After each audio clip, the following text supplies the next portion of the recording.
બહુ અદ્ભુત. એટલે ચિન્મય બહુ વર્ષો જૂનો મિત્ર, પણ આટલો બધો સેન્સિટિવલી આ સેન્સિટિવ સબ્જેક્ટ પર, આટલા બધા સંવેદનશીલ વિષય પર આટલી નાજુકતાથી એણે કામ કર્યું છે. અદ્ભુત ફિલ્મ બનાવી છે. અને વંદના પાઠક આ એક્ટ્રેસ આ વંદનાને અત્યંત પ્રેમ કરતો હતો.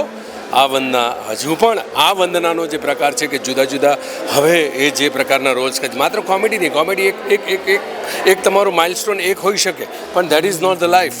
આ વંદના પાઠક અમારી પાસે જુદા જુદા અભિનયના જુદા જુદા રંગ લઈને આવે. I will be the thrilling absolutely. અને અમેઝિંગ કામ કર્યું, સુંદર કામ કર્યું છે. જે વિષય છે વિષયની ઉપર ગુજરાતીમાં ફિલ્મ બને, હમણાંના સમયમાં જુદા જુદા વિષયો પર ફિલ્મ બની રહી છે, અને દેટ ઇઝ આપણા બધા માટે પ્રાઉડ મુમેન્ટ છે. અને ચિન્મય એની ટીમ એક બહુ સરસ અભિનેતા મળી શકે એમ છે આ ફિલ્મથી. એ છે આપણો નિમેશ દિલીપ રાય, જેના માટે જો સરસ રોલ એની સામે લઈ જવામાં આવે તો બહુ સરસ રીતે એક જુદી પ્રતિભા આપણી સામે નીકળી શકે એમ છે. બ્યુટિફુલ ફિલ્મ, અને દરેક ઘરે, દરેક પરિવાર, દરેક કપલે જોવા જેવી ફિલ્મ છે. કારણ કે ક્યાંક ને ક્યાંક તો વાત કરવાનો એક તંતુ એમને મળશે.